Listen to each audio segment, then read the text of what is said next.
Jambo la pili, kuna zaidi ya sheria 16 ambazo zimeweza kupelekwa bungeni ili kuhakikisha kwamba ile agenda ya ambayo iliweza kuwekwa, ambayo iko na vipengele 10 ama hoja 10 imeweza kuafikiwa. Kwa hiyo kuna sheria, kuna miswada ya sheria ambayo imeweza kuwekwa kwa upande ule. Jambo la tatu, kuna swala kubwa sana ambalo Wakenya wengi wanajiuliza kuhusu mambo ya referendum.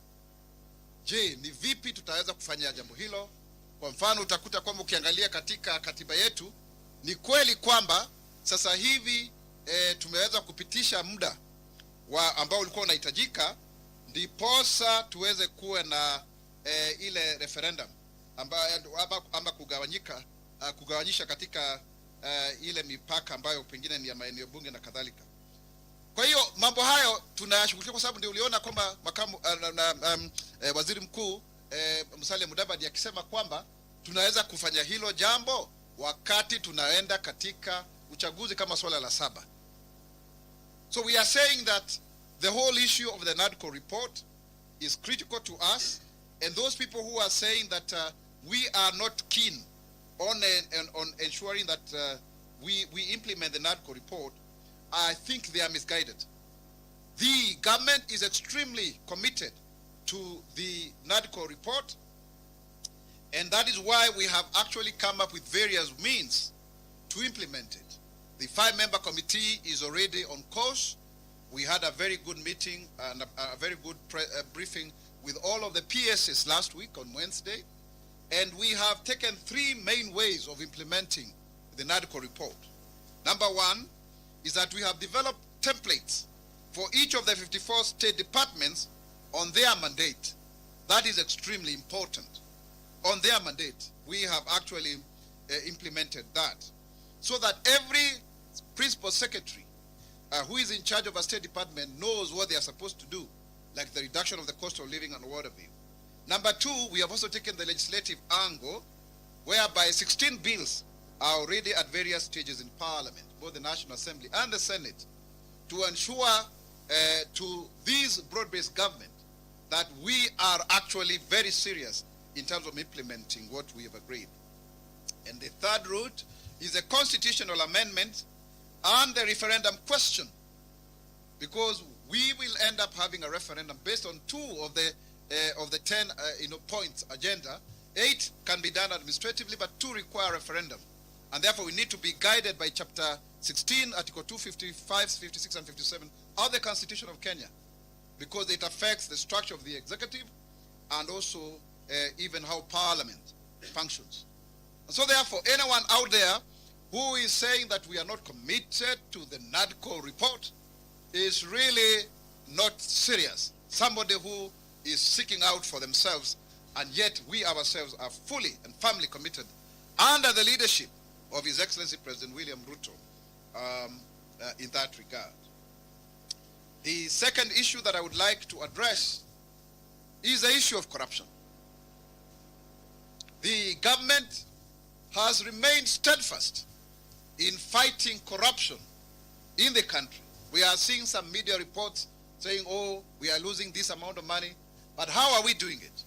First and foremost, it is on record that quite a number of public officials that have been found to be culpable, they have been forced to step aside.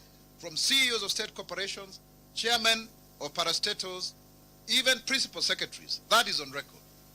Secondly, we are putting in place measures to ensure that we remove the impersonal application of public policy in our system. For the record, because of the digital superpower and creative economy pillar, we are now raking in more money through the e-citizen, to the point that now the monies that were being lost through leakages and seepages, now they are being centrally managed because of that program. Over 23,000 government services, and you are getting them online, and therefore we are even able to make even 1 billion shillings a day at times, and moving forward, so that then we are able to collect enough resources for our people. The other thing, which has faced some bit of resistance, is EGP, e-procurement, so that we remove that human interference. And it's being rolled out. There were some delays here and there, technicalities, but now ministries, departments, and agencies are able to actually, be able to procure, using that program. And it is very good, because then you don't have to pluck off other people's papers. You don't have to do it. And Cyril Wegude, the PS for procurement, has done a very good job so far, and the Ministry of the National Treasury in that regard. And of course, there is also this question people are asking of themselves, then what next? Certainly, we need to fight corruption, and that is what the government is doing at the source of it, so that then we collect the revenues as is, and also ensure that whatever we procure is as a result of what is required. So there is a very clear alignment within the e-procurement system of work plans that are already pre-agreed with specific targets to ensure that then people do not just, use public money as they so wish. And that is on record. Number three, there is that whole issue about the education sector.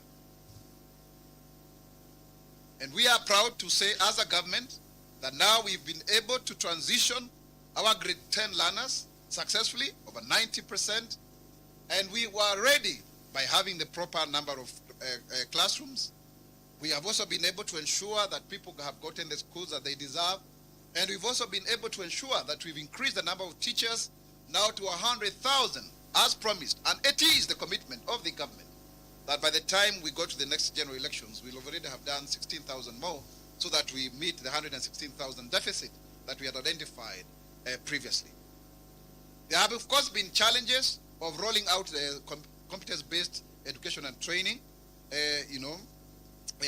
curriculum, but it is adapting very well through the retooling by the Teacher Service Commission, by ensuring that we are also dispersing capitation for the first time, in good time before even some schools had opened, and that will continue. And now the government has also been able to ensure that the fees are well, stipulated, and free education is assured.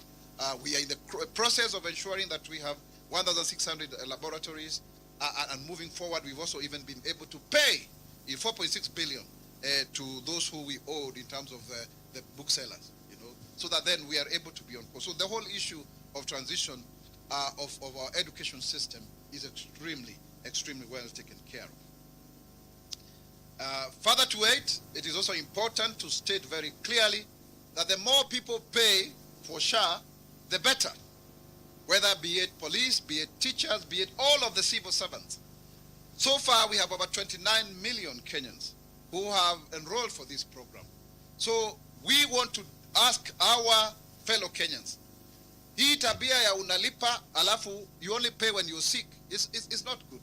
Because suppose then we all do that, then that system requires all of us to be honest and to ensure that we pay. And we are calling upon all of Kenyans to pay money so that then we have resources that are required to ensure that everything moves well. But it is important that all of the people who are paid from the exchequer are enrolled in this program, so that we have what we call equalization, so that we have equality, so that we are able to help one another. How insurance works is that if today I'm not sick and I'm paying, then if you are sick this today, then you'll be paid for. And then tomorrow if I'm sick and you are not sick, then it happens that way. So that's how it's supposed to do. But it has been extremely successful. We had only 8 million people before, now there are over 29 million, and it is the desire and the target of the government to ensure that all of the Kenyans are able to be paid for this free medical care. This is the closest that we have come when it comes to free universal health care. And successful governments have been promising this for quite some time, but they have not been able to do so accordingly.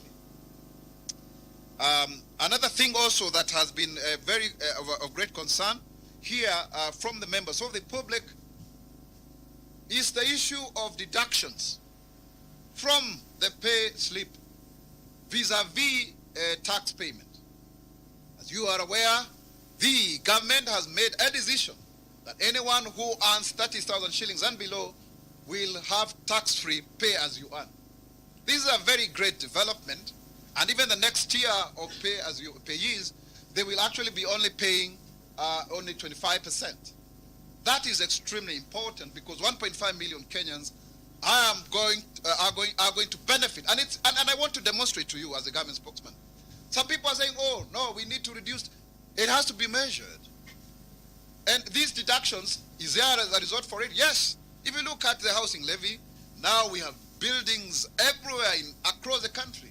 We are able to lift millions of Kenyans from poverty, from the bottom up, literally, using the resources that we are all commingling together so that we can have home ownership becoming a reality of our essence of being.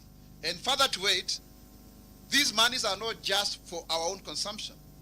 We have had a very poor saving culture.